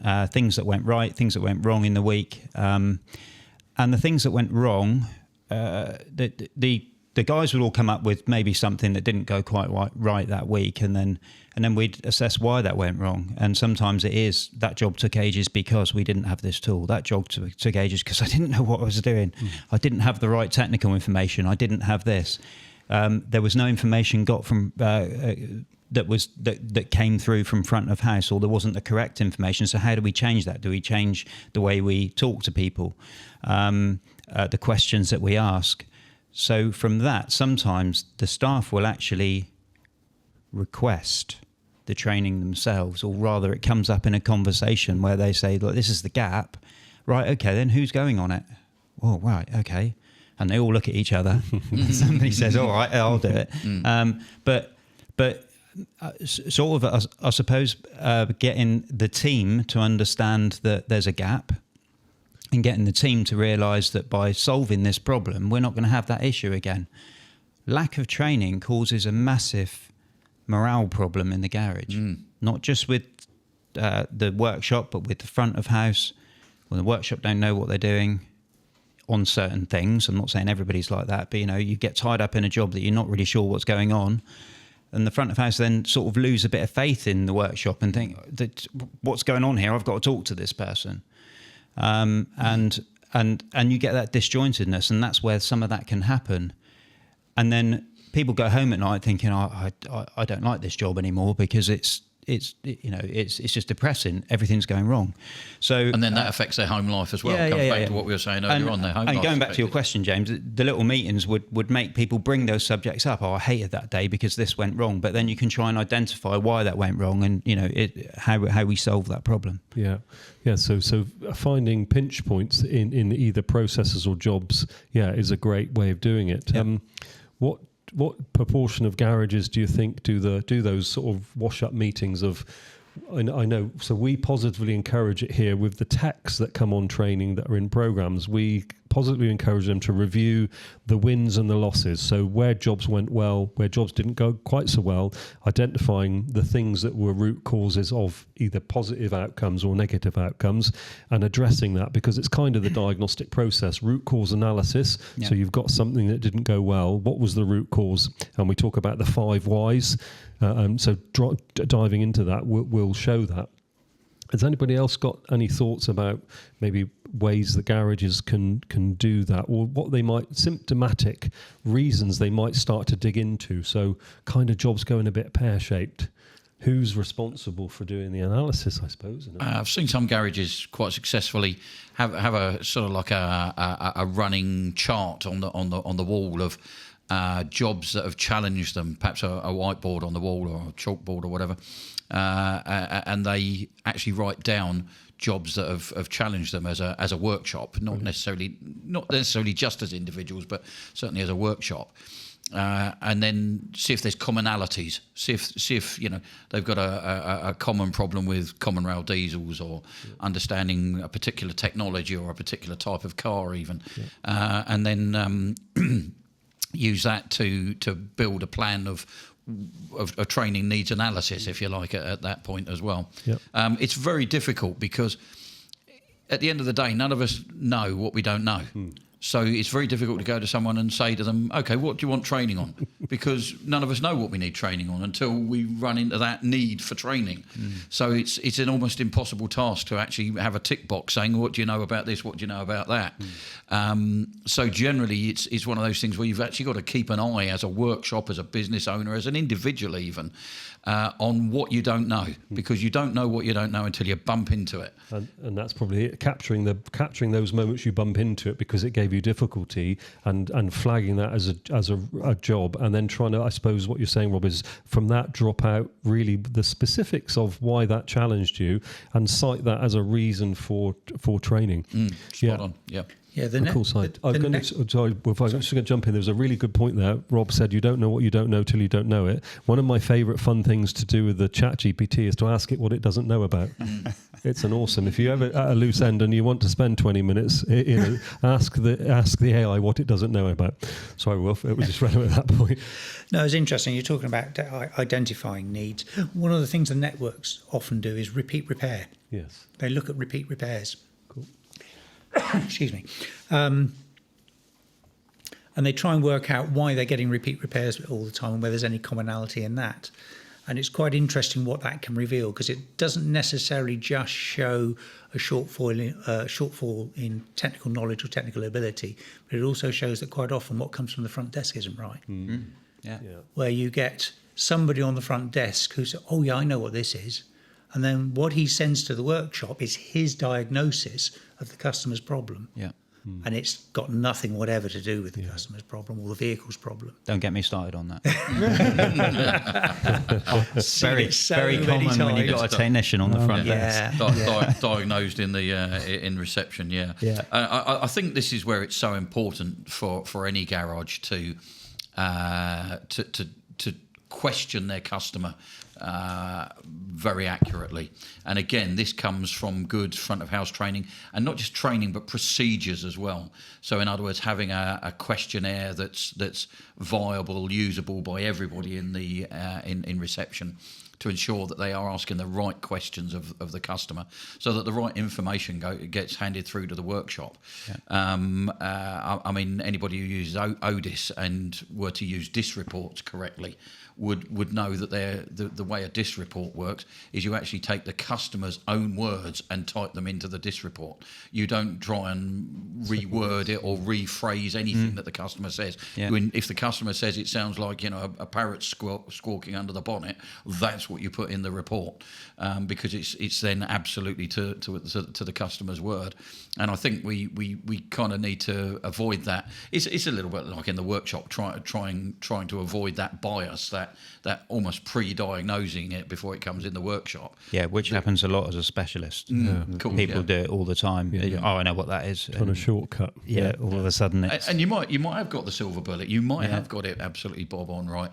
But what about when you got it wrong? Generally at that point you have no plan B, because you've gone down that blinkered route and there is no plan B. It's a really interesting point there, Rob. Silver bullets are flaming awesome because they will help you out, but you need to have the plan B provision before you get the disappointment of the silver bullet not working, because the mindset when the silver bullet fails is one of despair. You're behind the curve on parts and labour, and now you're going to a randomometer way of thinking.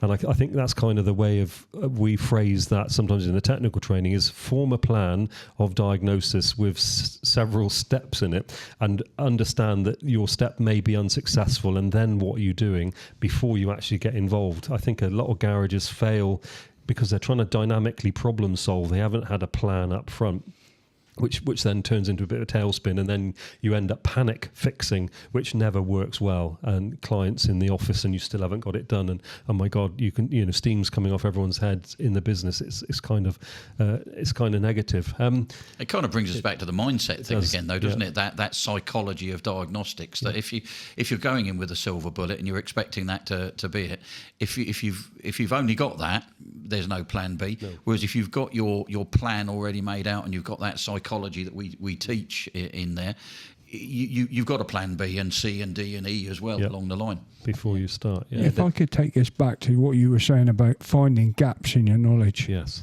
Because I think I know a lot of techs personally, and people who I've been in the competition with, who spend a lot of time outside of the working environment physically testing themselves on online quizzes through aftermarket. And also, I'm going to bring up the Top Tech competition, because that to me was awesome. And it really does show gaps in your knowledge, because you do those quizzes and you suddenly realise that, hang on, I don't know nothing about this lane of thinking here or this technology. So then you go off and you do it, don't you? This year you don't get through because you've not lost that knowledge. You come to James, I need to go to James for training. I need to go to whoever for training, and whoever my training provider is, you go to get the training, or you go online and Google it and watch more stuff on YouTube while you're laid in the bath at night.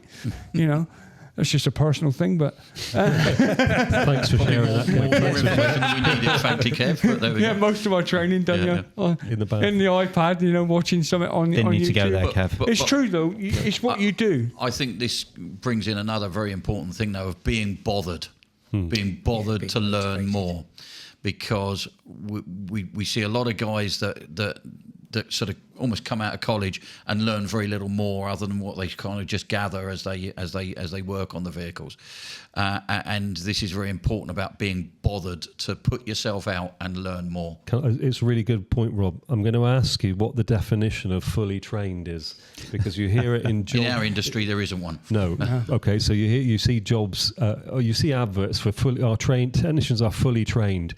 Okay, so if you're stating that in your paperwork, or you believe that as a business owner, I think that's your first indication that you probably don't understand about training, what training does for people. So kind of fully trained doesn't ever exist. So if you're a garage owner, don't label under the illusion that your team are ever fully trained, because they're kind of not. I think if I then open the next question up, then, okay, so if you're never fully trained, if you were using a benchmark of what frequency should you go away on training as a member of the garage team, either front of house or technical? I know they're going to be slightly different, but what frequency of training should somebody have? If you look back at your history of working in a garage, how often or frequently should you have gone on training?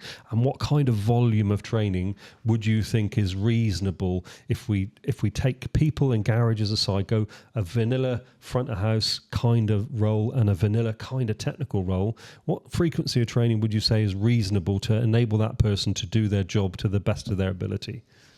I would argue that with the speed that our industry is changing at the moment, if you're not doing 2 to 3, maybe 2-day courses a year, you probably are nowhere near even attempting to keep up. Yeah. End of story. I was going to say once a quarter. I would love to have gone. Yeah. Once a quarter. I would love to have gone once a quarter. Yeah. To me. Yeah. Probably 3 courses as a minimum each year. I think with the way our technology is changing. Yeah, and I would say if you're relatively current, I would think I'd agree that once a quarter or a couple of times a year for 4 to 6 days of training. I'm going to reflect over to Wilf. With Wilf, with your experience of the network, what kind of approach do the network take for training? Where we would assume that that frequency of training is higher because it's kind of mandated. But what's the sort of model within the network? It is certainly mandated. You're expected to do 2 4-day courses a year and back it up with about 10 hours of online training. Yeah. But of course that was always augmented by experience and your own getting in there and finding out, well, why didn't that work? There's been many a day many an early morning when I've been nudged as my wife's walked past me going to the loo saying, isn't it time you went to bed? And I'm 2 o'clock in the morning playing around on a computer trying to fix something for the next day. So yeah, a lot of it depends on the person, I think. But yeah, mandatory 2 4 days, 10 hours. Yeah, and I would probably consider that as reasonable to keep. So, Jay, any thoughts? 2 weeks training there. Couple of weeks of training. 2 weeks training. Yeah. In an independent, there's a lot less than that going on. Much less, yeah. And most of them just aren't doing anything. So, I have to say that training is very focused. Yeah. It's very formulaic. It's very process driven. It really doesn't. Is it needs analysis matched, Wilf? Is it matched to the need of the candidate, or is it kind of matched to the need of the business and the process? It's matched more to the need of the process than anything else. Yeah. And I've only come to realise this, having come here. Yeah. But it really is matched to the needs of the process. The candidates get sent regardless. And it's not necessarily the right candidate sent. I think one of the problems within dealer training out there, unfortunately, is that some dealers are undoubtedly some dealers are better than others at following a program and ensuring everybody is trained within their workshop, but other dealers are quite poor at it. And often they may only send people once they've had an audit and found that their training is not up to date enough. And all of a sudden they will send people on training. And you've plainly got a situation where some people really take a lot from the training, and there are other people who don't take so much, and in fact, in some cases, don't want to be there. They're only going because the dealers told them to be there. I think I'm very lucky because the last training course I did outside of here, all 3 of us from the workshop went. at the same time. And it's brilliant, really, because I find, like you mentioned, one of you earlier mentioned just how much you take in, really, throughout the training day. No one person takes in everything, but I think with all of us, with the three of us going all together, we remembered the whole course. Because when we were doing a job, the next time that the dual clutch gearbox come in, one remembered one bit, one remembered something else, and one remembered something else. And it made the job go really smooth because all three of you contribute. Just oh yeah, I remember that, remember doing that, yeah, cool. So that's how it works, and it was really good. Yeah. So I think your opinion of having multiple people come out of it's hard because I can't talk from a Bosch's point of view because it doesn't cost me money and time off, and let's be true, it costs probably a couple of grand to lose a person out of a workshop per day. Let's put this into context, more for some people. So that I thought that, I think I'm a great advocate of more than one person coming at the same time from a company, but or even if you can at least have more than one person trained on a particular subject or a piece of equipment or whatever the training subject happens to be, is so important, because you can't rely on one person to remember it all anyway, but also one person to even be the expert on that subject within a workshop, because they need to be able to bounce ideas off each other and to be able to have multiple people carrying that knowledge forward. Yeah, I agree. I mean, I was very lucky. Being here has afforded me a lot of things I would never have been afforded before. In people giving me time back when we're up in the pub at night, like we all talked about the learning that carries on outside of here in the evenings. I've been very lucky, and we go back to how do you find these training needs? One gentleman shared with me a great deal of his knowledge, a business owner, and I can't thank him enough, because I said, no, I really don't need to know about your business. But he said, no, I think you do actually. I think you need to know the reasons behind why I come here, why I do this training, why I chose you as our training partner. And it was because he had the metrics in place to evaluate each technician and what each technician was doing. And he was showing me how his garage program could actually do all this cross-referencing, and it actually highlighted areas where maybe one person was slower at doing this than the other. Or with the diagnostics, this guy was always, he said, I can tell you exactly where each one of the strengths of my guys lie, or maybe multiple guys lie. And that was very valuable. And I'd never seen the value of that. But that's how he judged his training, by the evaluation of what was coming back in the metrics from the garage system. And he could find the times, hours, why something. And he even said, I've got one person here not doing quite so much as everybody else at the moment. He said, is that a bad thing? I said, well, yeah, you must be looking at it. He said, no, I'm not. He's just had something happen in his life that he needs to be given the time for now to process that. He said, so no. He said, this is where this is really good. Yeah. And in the good hands. So data analysed correctly. Data analysed. I couldn't believe the data he showed me, and he picked up the training needs of people by that. Yeah. That's brilliant. Which is the identification of it. Yeah, which is an awesome way of doing it, so more accurately. Somebody like that will probably have their budget nailed down for training, and budget's always something that we got to think about, particularly in an independent. I've got a story about a dealer scenario there actually with a budget, in that they have, because they're a franchise dealer, they had a budget for training for their year, and front of house very rarely got to go, simply because they would take that money and spend it on technicians, because that's where the money's needed, and if there's any left, front of house will go, and unless the front of house actually badgered the management to go on training, they wouldn't allocate any of that money, but there was supposed to be a split.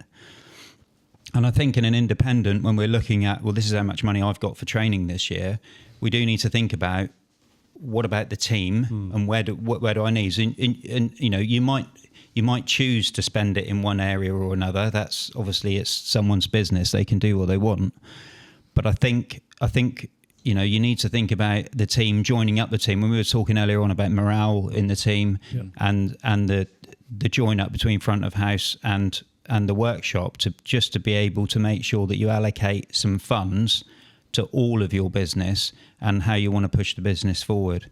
Because you have to think about, where do I spend this money? Yeah. And to spend it all on technical is great. I've been there and I've done a lot of the courses, but if your front of house isn't on board, then it's quite a difficult thing to get that past your customers and make your business run smoothly as well. I couldn't agree more. I was going to make a point, because we're coming towards the end. I was going to just address one point that Wilf made, and then I'm going to come to you for final thoughts. So in the network that Wilf is working in, one technician working on one brand of vehicle, so they're quite expert in that brand of vehicle, is taking 2 weeks out per tech per year. When you look at the diversity of the technology that an independent workshop's got to work upon, where you're maybe working on 7 or 8 brands, if you extrapolated that across, you would want 2 weeks per brand. You kind of get the idea of, to be able to keep up with the technology on multi-brand, that you ought to be provisioning more than a franchise dealer that's mandated as a minimum. That's not what's required. That's the minimum. It sort of puts it into perspective that, we see the good garages that come here embarking on training, and they're coming to us for, 3 years, and they're doing training every 6 weeks of, that's once a quarter. They're coming for two days of training. That's the way, really. If you said, what's the ideal business model?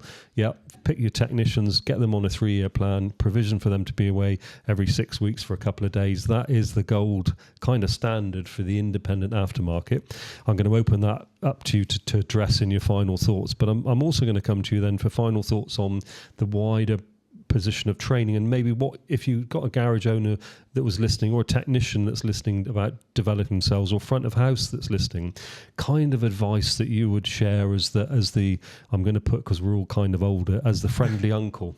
What's the kind of stuff what kind of stuff would you be telling them about their own self-development, so they could go to their bosses, like Jay's described there, if you're not being given training, or it's not been forced upon you, making that case for training, kind of what are the thoughts in the room? I'll go around the room, and please share as you care. If you take the programs that we run, and as you say, if somebody comes and does Diag Tech with us, and then follows that up almost immediately with Master Tech, they'll be coming to us for 3 years to achieve those 2 milestones and to gain all that knowledge that goes with it. And don't forget, of course, we're going way above the actual qualification level with the levels of knowledge that we impart to these guys and girls that come on these courses. They go away with that qualification, which is great to see. But more importantly, they go away with all that extra knowledge and confidence and procedures as well that we talk about within those programs. And they'll be coming to us every 6 weeks, a couple of days every 6 weeks. To me, that's a relatively intensive upskilling process. Is that sustainable, both personally and as a garage, ongoing? Possibly not every 6 weeks, but I would certainly say once a quarter, or once every sort of 4 months or so, they should be considering still having a top up of knowledge, new information, new technologies, sort of what's not just here now, but what's around the corner as well. So certainly following up that intensive program with continuous development is absolutely important, and vital as well, because it keeps them in the learning mode. That's the thing. Once there's a learning and a doing mode in all of us. And once you get into that learning mode, and you've switched that toggle switch on the back of the head into learning mode, you can absolutely take off with your learning. If you only go on a course once every 3 or 4 years, you're not in learning mode. So you don't get as much out of that course as you would do if you were regularly learning. And that needs to be a minimum of, maybe 3 times a year, something like that.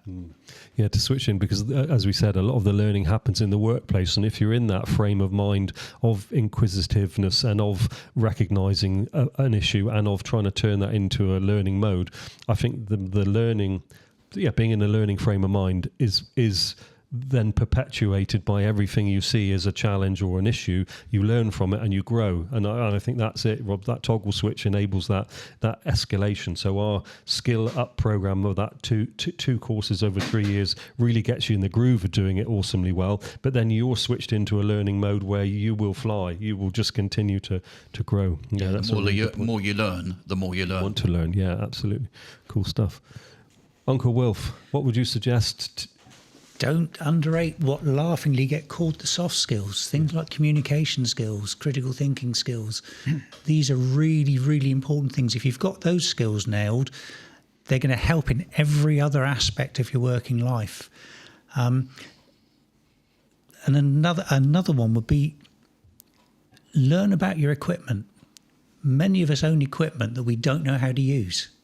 Lots of us have got diagnostic tools, they've got oscilloscopes built into them. Never turn the oscilloscope on. What a tool. The oscilloscope is a tool that is, a lot of people find frightening. They think it's sci-fi. It's all high-tech. I can't, It's witchcraft. It's witchcraft, yeah. In reality, it's a very, very fancy voltmeter, but doesn't it tell you so much more than a voltmeter can? And it's a skill in learning how to use that device alone will help you way out into the future with these new technologies, because a lot of this stuff cannot be diagnosed by a multimeter alone. No. You need to be able to see what's going on. So there's a lot of, soft skills, equipment skills. Yeah, maximising your utility in the stuff that you've got. But I agree, communication and those softer skills into team. So when you're in the workshop, communicating with others, to the bosses and to the front of house, those skills are kind of mixed in what we do here, because again we see that as holistically. So making somebody that more rounded, high performing team member, they're spot on. So ideal, well identified there, Wilf. Jay, I can't come here and not say it, but I'd love to see some form of licensing in the trade. I think it would get people back to do a bit more training every year and get our trade a bit in a better place. That's not to say everyone's not doing it, but a lot of people aren't, so that would help. If I'm thinking about front of house, and I can't not really, Kev's question of how long and how much, I haven't had time to think about it. I was going to answer, but the conversation went somewhere else. But if you think about it as a garage owner, if you're being asked that question a lot, then you do need to look at some training as to how you're dealing with front of house and why those questions are getting asked. Because I can tell you that if you've got front of house who are dealing with a process and they know their process and they know how to deal with a customer well, those questions very rarely come out. Because the customer already knows, and they know what's happening, and they know the format, and they know the drill for the day, and the technicians know what's happening, and the technicians are talking communication, like Wilf said. The technicians know exactly what's going on, and the front of house know what's going on. So if you're being pulled from pillar to post and you want to free up some of your time, then that would be where I would start to look. It's always a useful process to look at where your time's going during the day. And if it's from a lot of questions or it's from a lot of technical problems, then you might need technical training. You might need to have a look at your front of house and work that out as to, well, I'm being dragged there and I'm constantly checking estimates. Well, why are you checking estimates? That shouldn't be happening. So food for thought anyway, but that's my thoughts. Yeah, brilliant. No, so a bit of a business or time and motion analysis or understanding where your time goes is going to be useful. So no, well, and again, challenging, or the answer to Kev's question, you're absolutely right. I couldn't agree more. Yeah, spot on. Yeah. Kev, me, I think, in all honesty, finding the right mentor to. Most people that come into this game come in because of passion, don't they? They've played with everything since they were a kid, from the push bike, the motorbike, no matter what, and they've been out tinkering. Is to keep a passion alive. Find the right mentoring people to mentor you in that way, to keep you more positive. Because we all know that a mechanic, like I laughingly joked about, I'll go and be an electrician, but we all know the ones that, you can earn more money probably being an electrician, but this is a passion game. Why am I in it? I love it. I love the challenge of fixing things that other people can't. I can't say I don't get stressed still, because I do still get stressed. Yeah. And that's the truth of the matter at the time when you're fighting it. And you, like Will said, you're at 2:00 in the morning, you know, on your laptop, tracing this wiring loom, and 100%. we all do it. But being in the right group of mentoring and peer group, the right, again, I'll come back to the right network. I'm a latecomer to it, but my God, it's so important. The network you build around you and the people that are around you. Birds of a feather flock together, I think is the saying you use, James. And it's very, very true. Yeah, and I think you're spot on, because if you look at how we work here, I mean, we when we get the groups come through in the Diag Tech, Master Tech, and so on, we build WhatsApp groups for each of those groups, and you only have to look at not only the banter, the friendship, and everything that's going on in there, but the sharing of technical knowledge and so on that's in there as well. Not just the sharing people, of technical, but they're people of a like mind. That's the important thing. These guys and girls that are coming on those programs are all of a like mind. They're all wanting to learn. They all want to better themselves. They want to know more, be better at their job. And that means that they're prepared to share that knowledge with each other as well as they grow and build that knowledge and encourage each other to be that way. Yeah, you know, exactly. so they are pulling everyone along, and if you're anyway interested, you'll be motivated to be like that, won't you, with those groups? And that's kind of the network and the mentoring, so loose mentoring and groups. So I've seen the psychological report as well. When something happens in it, it's not just always just about what we train in, is it? No. It's the support they get from the group when things in life go wrong. Yeah, absolutely. Yeah, it doesn't have to be technical. It doesn't have to be from within the automotive or work side of things. The guys support each other as well when there's a problem at home, or something happens because life happens sometimes. It does, doesn't it? It does happen, and I've seen a lot of that positivity and love put across in some of the groups that I've been part of and or am part of. It's fantastic. And I think that's back to us, being about people. We're not about transferring knowledge from a piece of paper into somebody's head. We're definitely dealing with the whole person and their wider circle, and ensuring that their journey, their mission, their goal in life, their direction of travel, they're well supported in all aspects. And I suppose that's, if you said why should you come to technical topics? Well, I think that's kind of sum it up. You can get cheaper training, you can get closer training. I'm pretty confident you can't get better when you think about the whole person and the uplift generally. And thanks to you guys, the team that we've got here is enabling me to see my vision being delivered to hundreds and hundreds of technicians. And I'm going to doff my cap to you all for being the kind of people you are to help me execute my mission and share that with others. And I'm going to kind of wrap it up there and thank you all for your time. It's been brilliant to spend time. We've not done this before. Thanks for your benefit of your wisdom, your insight, your views to those questions that we've sort of floated. And I'm really hoping it helps whoever's listening maybe to think about training slightly differently, maybe to think about the benefits it can deliver to them and their teams and their business, and that whoever they choose to do it, they act on it and make a positive change, because I don't think you'll ever look back. The pounds that you spend on training pay interest every day forward, and it's an awesome way to carry on. So chaps, thanks ever so much for your time. Yeah, thank you, James. Thank you, James. Cheers, thanks.